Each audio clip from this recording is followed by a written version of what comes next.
No JBN de hoje, você vai ver que a Caixa ampliou o horário de atendimento das agências na tentativa de evitar filas e aglomerações na hora de sacar o auxílio emergencial. E ainda, o número de casos de pessoas curadas da Covid-19 passa de 1 milhão em todo o mundo. E no nosso comentário de hoje, nós vamos falar sobre INSS, FGTS, seguro-desemprego e aposentadoria. Todo mundo tem alguma dúvida sobre pelo menos um desses assuntos, né? Então fique de olho. E a gente também vai fazer um giro para te atualizar sobre as principais notícias do coronavírus pelo mundo. O JBN de hoje já está no ar.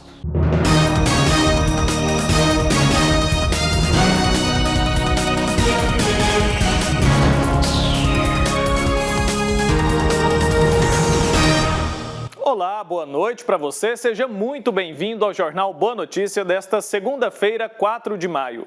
Hoje a gente começa falando sobre um dado positivo, que é sempre bom a gente destacar, né? O número de pessoas que pegaram o coronavírus e que já estão curadas. Em todo o mundo, mais de 1 milhão de pessoas já se recuperaram da doença. A Daiane Rodrigues tem os detalhes e vai falar para a gente agora. Vamos ver. Começamos a segunda-feira com uma notícia animadora, Wilker. Mais de 1 milhão de pessoas já foram curadas da Covid-19 em todo o mundo. A informação é de uma universidade dos Estados Unidos que monitora a pandemia. O maior número de recuperados está na Espanha, seguido dos Estados Unidos e da Alemanha. Em cada um desses países, mais de 100 mil pessoas já se recuperaram da doença.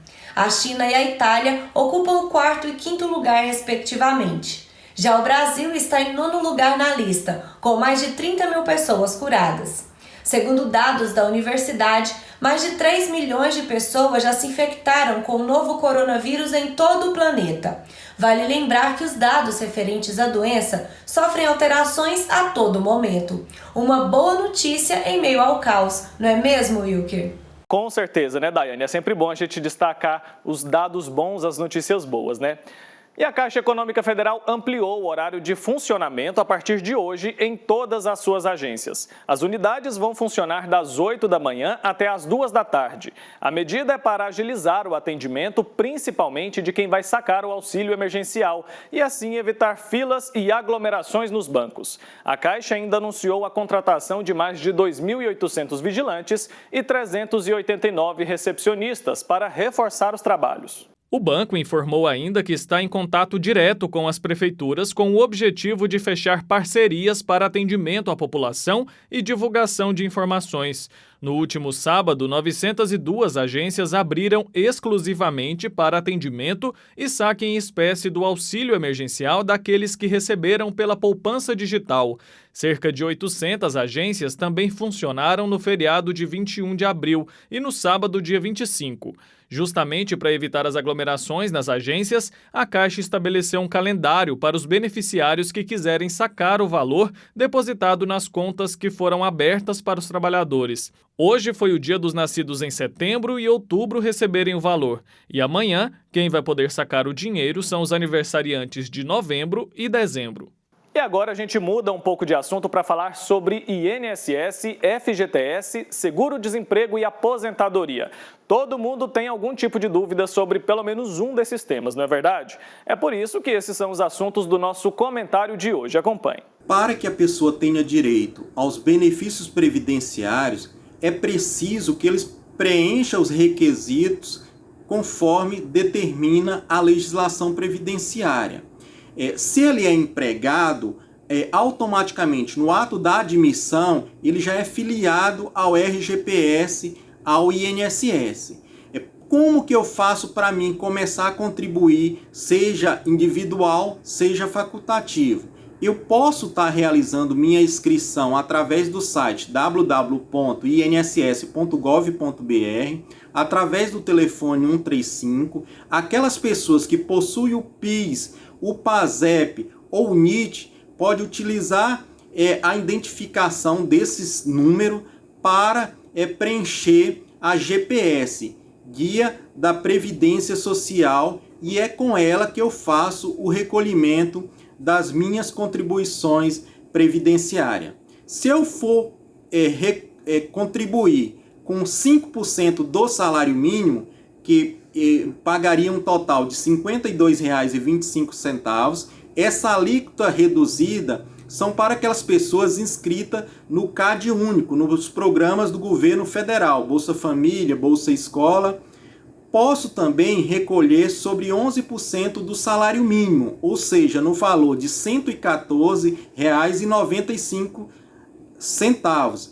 Esse recolhimento me dá direito a benefícios no valor de um salário mínimo. E posso também recolher sobre 20% do salário mínimo, ou seja, caso eu queira receber um benefício com valor maior que o salário mínimo. Eu posso recolher entre o mínimo R$ 209,00, 20% do salário mínimo, até o teto do INSS, 20% do valor de R$ 6.101,06, que daria o valor de R$ 1.220,21.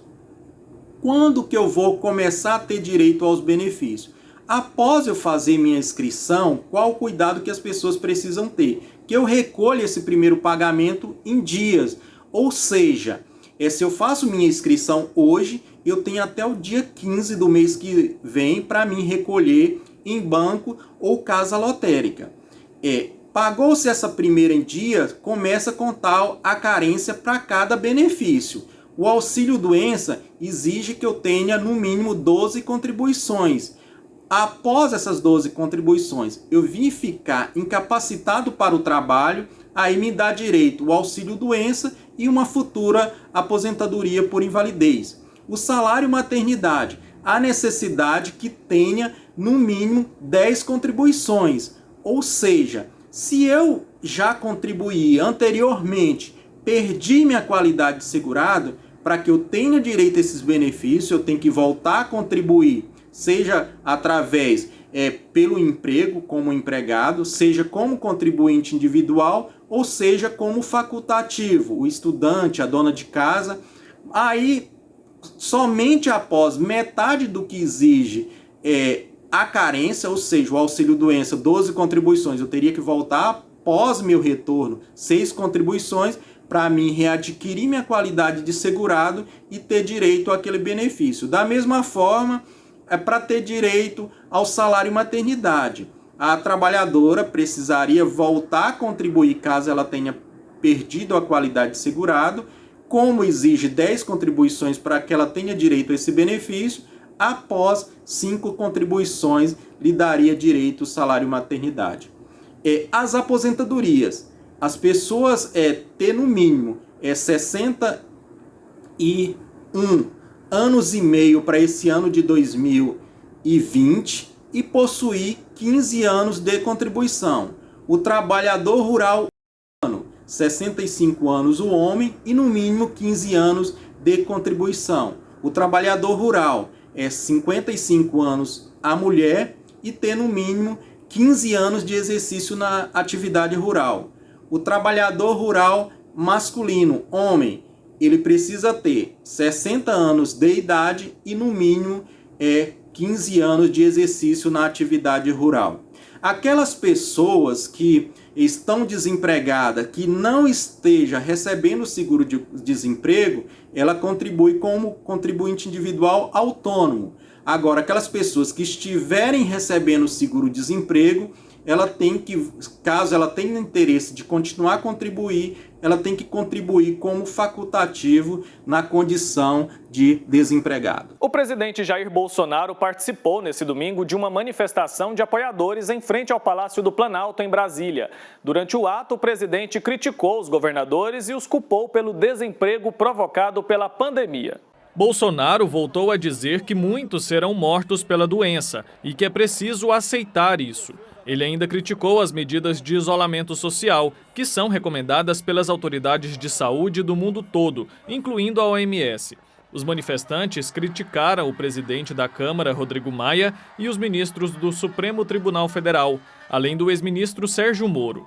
Profissionais da imprensa foram agredidos pelos manifestantes enquanto faziam a cobertura do evento. Um repórter fotográfico foi derrubado 2 vezes enquanto fazia fotos. Quando já estava de pé, ainda foi agredido com chutes e socos. Outros profissionais que trabalhavam na cobertura da manifestação também foram agredidos e hostilizados. Várias entidades, políticos e juristas repudiaram as agressões feitas justamente no Dia Mundial da Liberdade de Imprensa. O papel da imprensa é aqui de cumprir quase que um destino de ajudar a salvar vidas. E neste sentido, que se pode, portanto, antecipar comportamentos, adotar providências e fazer com que as pessoas saibam das consequências dos seus atos, só a imprensa pode cumprir este papel, até porque os jornalistas estão o tempo todo a se arriscarem para dar conta das suas funções. E agora a gente vai para o intervalo bem rapidinho e a seguir nós vamos fazer um giro para te atualizar sobre as principais notícias do coronavírus pelo mundo. E ainda a participação do nosso correspondente em Roma, Silvonei José, com as principais notícias do Vaticano. É já já.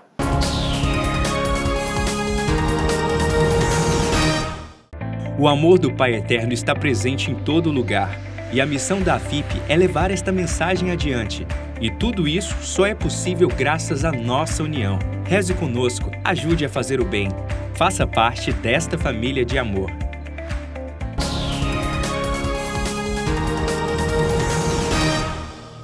Estamos de volta com o JBN de hoje. Muito obrigado pela sua companhia.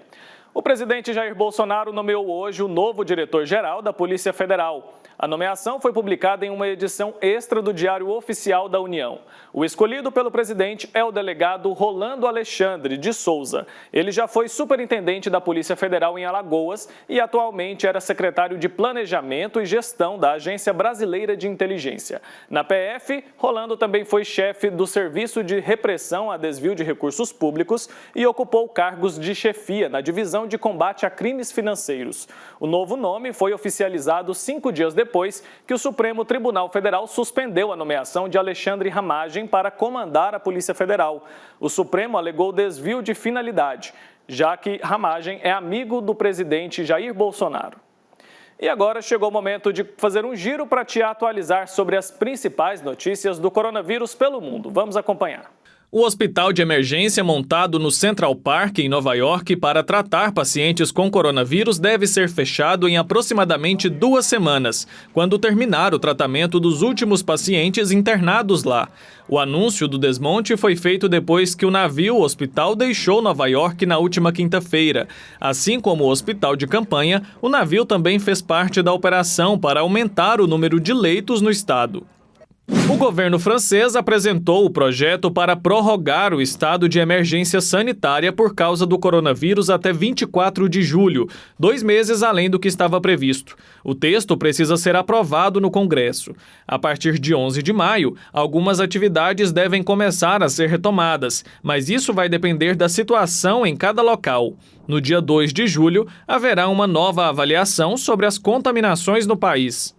E a Alemanha começou hoje um relaxamento gradual das medidas de isolamento. Entre as mudanças está a volta gradual das aulas e das atividades em alguns setores do comércio, assim como a reabertura de áreas de recreação, igrejas e instituições como museus e zoológicos. O governo anunciou que todos esses locais deverão obedecer regras rígidas de segurança e distanciamento social, além de observar as exigências de higiene e controle de acesso. A decisão foi estudada ao longo de algumas semanas durante reuniões entre governo federal e os estados. Em uma tentativa de frear o avanço do novo coronavírus, a Índia anunciou que vai manter os mais de 1 bilhão e 300 milhões de habitantes em quarentena por mais 2 semanas. Agora o confinamento deve durar até o dia 18 de maio. Com a decisão, o país vai chegar a 54 dias sob isolamento. O país tem o maior número de pessoas confinadas em todo o mundo. E agora a gente vai ficar por dentro das principais notícias do Papa Francisco. Quem vai trazer as informações para a gente é o nosso correspondente em Roma, Silvonei José. Veja.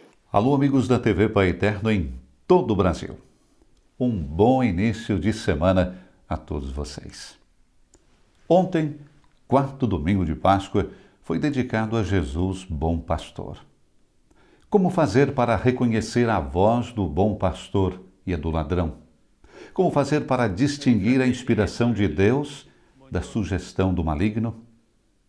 A resposta a essa interrogação guiou a locução do Papa Francisco antes de rezar o Regina Coeli neste domingo. O Evangelho diz: as ovelhas ouvem a sua voz. Ele chama as ovelhas pelo nome. O Senhor nos chama pelo nome. Nos chama porque nos ama. Porém, diz ainda o Evangelho, há outras vozes a não serem seguidas, as de estranhos, ladrões e malfeitores que querem o mal das ovelhas. Essas diferentes vozes ressoam dentro de nós. Há a voz de Deus, que gentilmente fala à consciência, e há a voz tentadora que induz ao mal. Como fazer para reconhecer a voz do bom pastor e a do ladrão? Como fazer para distinguir a inspiração de Deus da sugestão do maligno? Pode-se aprender a discernir essas duas vozes. Na verdade, elas falam duas línguas diferentes, ou seja, têm maneiras opostas de bater em nosso coração. Falam línguas diferentes, mas assim como nós sabemos distinguir uma língua da outra, também podemos distinguir a voz de Deus e a voz do maligno, disse o Papa. A voz de Deus nunca obriga. Deus se propõe, não se impõe. Em vez disso, a voz ruim seduz, assalta, obriga, suscita ilusões deslumbrantes, emoções tentadoras, mas passageiras. No início, persuade, nos faz acreditar que somos onipotentes, mas depois nos deixa vazios por dentro e nos acusa. Você não vale nada. A voz de Deus, pelo contrário, nos corrige, com muita paciência, mas sempre nos encoraja, nos consola, sempre alimenta a esperança. A voz de Deus é uma voz que tem um horizonte. A voz do mal, por outro lado, leva você para um muro, leva você para um canto. Outra diferença. A voz do inimigo distrai do presente e quer que nos concentremos nos medos do futuro ou na tristeza do passado. O inimigo não quer o presente, faz brotar amargura, as recordações dos erros sofridos, daqueles que nos fizeram mal e tantas más recordações. Em vez disso, a voz de Deus fala no presente. Agora você pode fazer o bem. Agora pode exercitar a criatividade do amor. Agora pode renunciar aos arrependimentos e aos remorsos que mantêm prisioneiro o seu coração. Nos anima, nos leva em frente, nos fala no presente, do agora. Nesse momento, tantos pensamentos e preocupações nos levam a reentrar em nós mesmos. Prestemos atenção às vozes que chegam ao nosso coração, disse o Papa. Peçamos a graça de reconhecer e seguir a voz do bom pastor que nos fará sair dos recintos do egoísmo e nos conduz às pastagens da verdadeira liberdade. Em meio à pandemia, a dor pela perda de entes queridos, amigos, colegas e a perplexidade que o coronavírus semeou, a Igreja nos convida a rezar por aqueles que responderam ao chamado do Senhor, servindo-o com fidelidade e amor. Sacerdócio e vida consagrada exigem coragem e perseverança, disse o Papa após rezar o Regina Coeli. Celebrou-se ontem o Dia Mundial de Oração pelas Vocações. A existência cristã é sempre e toda ela uma resposta ao chamado de Deus, disse o Papa. Convido todos a invocar do Senhor o dom de bons operários para o seu reino, disse Francisco, com o coração e as mãos disponíveis ao seu amor. Para o 57º Dia Mundial das Orações pelas Vocações celebrado ontem, o Papa escreveu uma mensagem focada no tema As Palavras da Vocação, divulgada em 8 de março. São 4 as palavras-chave que o Papa propõe nessa mensagem, uma referência à carta aos presbíteros do ano passado, por ocasião dos 160 anos da morte do Santo Cura d'Ars. As palavras são dor, gratidão, coragem e louvor. Expressões mais atuais do que nunca devido à emergência que nós estamos enfrentando. Desde o início da pandemia do coronavírus, o Papa, a cada manhã, oferece a Santa Missa celebrada na Santa Marta por uma intenção. Mas Francisco, além da oração, também sempre exaltou ações de solidariedade nesses tempos difíceis. Ele mesmo deu o exemplo com a doação de respiradores para hospitais italianos, mas também enviados à Espanha e à Romênia. No Regina Coeli de ontem, o Papa encorajou novamente a colaboração internacional que tem se verificado em várias partes do mundo e ressaltou a importância de reunir as capacidades científicas para encontrar vacinas e tratamentos e garantir o acesso universal a tecnologias essenciais que permitam que todas as pessoas infectadas possam receber os cuidados de saúde necessários. Falando ainda no pós-Regina Coeli, Francisco deu seu apoio à iniciativa do Alto Comitê para a Fraternidade Humana, que, no sábado, divulgou uma mensagem intitulada Rezar pela Humanidade, onde convida os líderes religiosos e pessoas de todo o mundo a recorrer a Deus, a uma só voz, na quinta-feira, 14 de maio, rezando, fazendo jejum e praticando obras de misericórdia. E na manhã de ontem, como todas as manhãs, o Papa presidiu a missa na Casa Santa Marta, aqui no Vaticano. A missa de ontem foi a de número 50 em stream, diretamente da capela da Domo Santa Marta. Na introdução da missa, Francisco dirigiu seu pensamento a sacerdotes e médicos que perderam a vida por causa do coronavírus, enquanto cuidavam das pessoas. Só na Itália, fala-se de mais de 100 pastores e 154 médicos. Que o exemplo desses pastores, padres e pastores médicos nos ajude a cuidar do santo povo fiel de Deus, disse Francisco.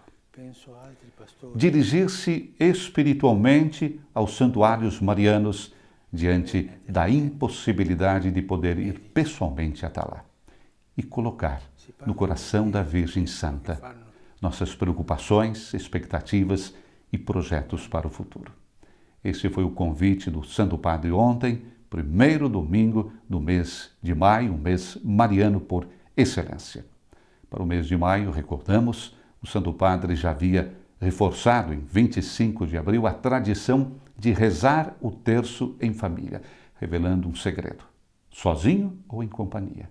O importante é rezar com simplicidade. Um convite a todos nós. De Roma, para a TV Pai Eterno, Silvanei José.